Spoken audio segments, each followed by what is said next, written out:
wabarakatuh. Di video kali ini, saya akan memaparkan materi mengenai penemu konsep-konsep dasar dalam matematika.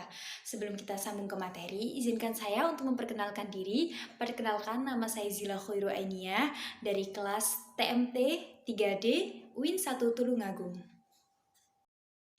Penemu konsep-konsep dasar dalam matematika. Berikut adalah beberapa tokoh penemu konsep-konsep dasar dalam matematika. Salah satunya adalah René Descartes.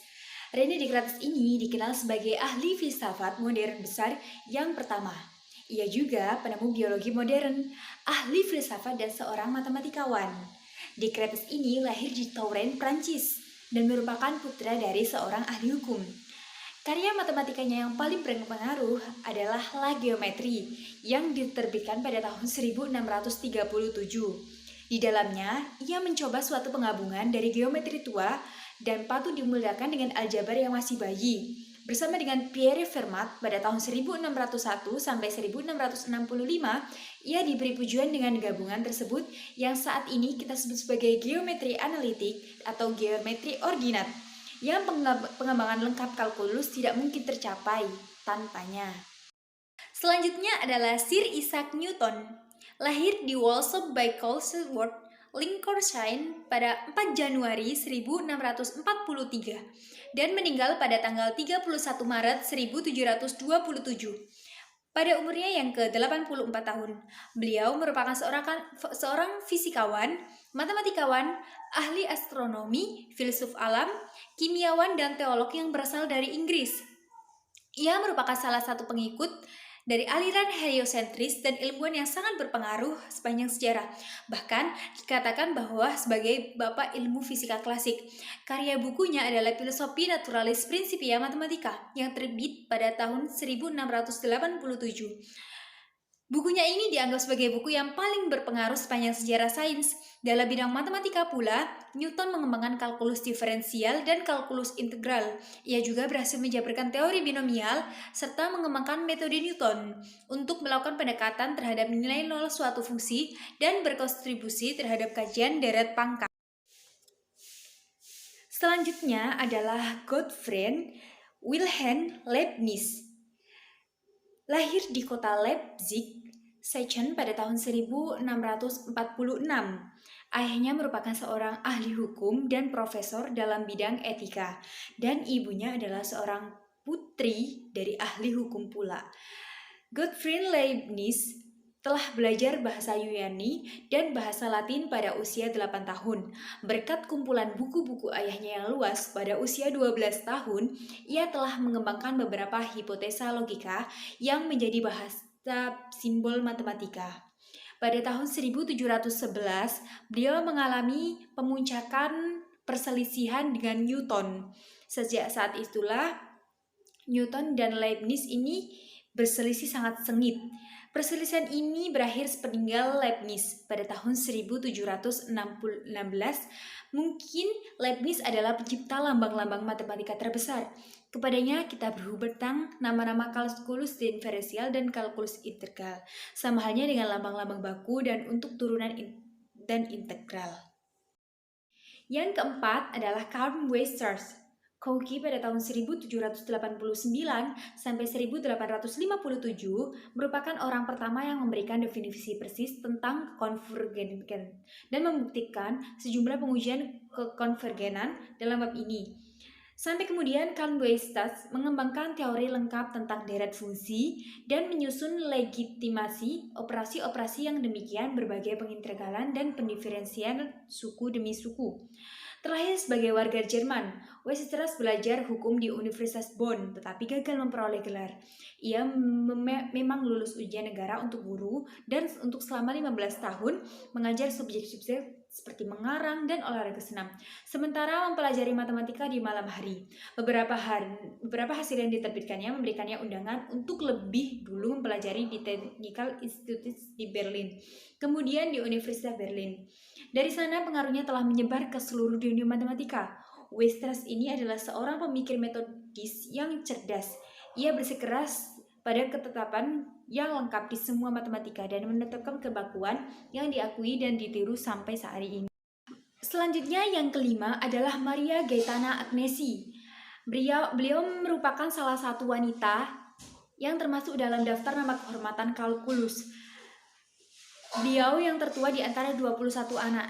Ia dilahirkan dalam keluarga Italia kaya dan terpelajar, dan mempunyai ayah seorang matematikawan. Seorang anak yang luar biasa kepandaiannya, ia menguasai bahasa Latin, Yunani, Yahudi, dan beberapa bahasa modern pada usia 9 tahun. Pada usia 20 tahun, ia memulai karyanya yang terpenting, sebuah buku ajar kalkulus. Untuk masanya, kejelasannya sungguh-sungguh mengagumkan dan merupakan buku ajar kalkulus luas yang pertama sejak karya dari E. Hospital. Selanjutnya yang keenam adalah Josiah William Gibbs. Beliau adalah orang Amerika pertama dalam galaksi bintang-bintang yang memberikan sumbangan pada perkembangan kalkulus. Gibbs lahir di New Haven, wisudawan dari Yale, dan belajar di Paris. Gibbs ini lebih terkenal karena karyanya dalam menerapkan termodinamika dalam ilmu kimia. Tetapi, tempatnya pada daftar kita ini adalah penggunaan metode vektor olehnya. Dimulai sekitar tahun 1880, ia mulai mengembangkan perlambangan dan aljabar vektor-vektor.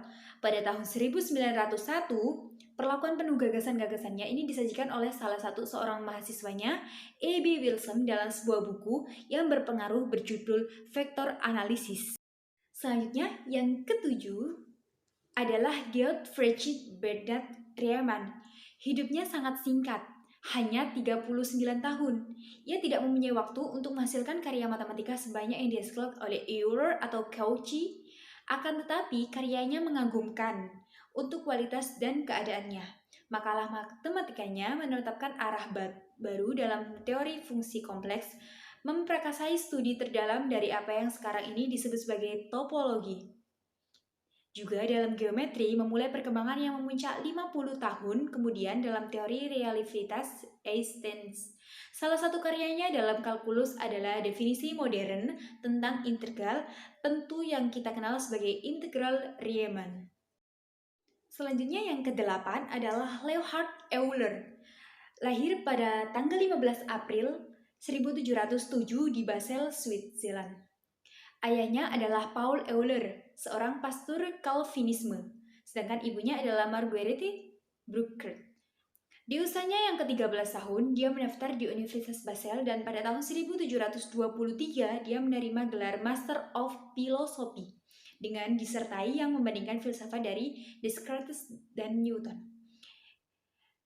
Selama 21 tahun, ia telah menulis sekitar 380 makalah. Pada tahun 1771, ia menderita kebutaan total. Namun, Euler terus menulis, bahkan jumlahnya hampir setengah dari total tulisan sebelum kebutaan. Selain di bidang fisika, ia membuat lompatan besar pada geometri analitik dan trigonometri, kalkulus, dan teori bilangan. Ia memperkenalkan fungsi beta dan fungsi gamma, serta faktor integrasi untuk persamaan diferensial. Selanjutnya adalah Johann Bernoulli. Keluarga Bernoulli ini menanggapi semua jenis masalah dasar dalam kalkulus, termasuk titik-titik balik, panjang kurva-kurva, deret tak terhingga, dan teknik-teknik integralan. Johann menulis buku ajar kalkulus yang pertama pada tahun 1961 dan 1962. Tetapi bagian tentang kalkulus integral ini tidak diterbitkan pada tahun 1924. Sebagai gantinya, pada tahun 1969, mahasiswa Johann menerbitkan naskah kalkulus yang pertama. Bentuknya memang sedikit dirubah dari karya gurunya. Mungkin pengaruh Johann paling baik dilihat dari mahasiswa yang lainnya dan lebih dikenal. Yang ke-10 adalah Augustin Louis Cauchy. Augustin Louis Cauchy ini lahir di Paris. Karena kesehatannya yang buruk, ia dinasihatkan untuk memusatkan pikirannya pada matematika. Selama karirnya, dia menjabat sebagai mahaguru di École dan Collège de France. Walaupun kalkulus diciptakan pada akhir abad ke-17, dasar-dasarnya tetap kacau dan berantakan sampai Cauchy dan rekan sebayanya, Gauss, Abel, Burzona, mengadakan ketelitian baku kepada Cauchy ini. Kita berhutang pemikiran tentang pemberian dasar kalkulus pada konsep limit. Semua buku ajar modern mengikuti paling sedikit dalam intinya penjelasan kalkulus yang paling tercinti oleh Cauchy. Demikian pemaparan materi dari saya, semoga bermanfaat. Ada kurang lebihnya saya mohon maaf yang sebesar-besarnya. Wassalamualaikum warahmatullahi wabarakatuh.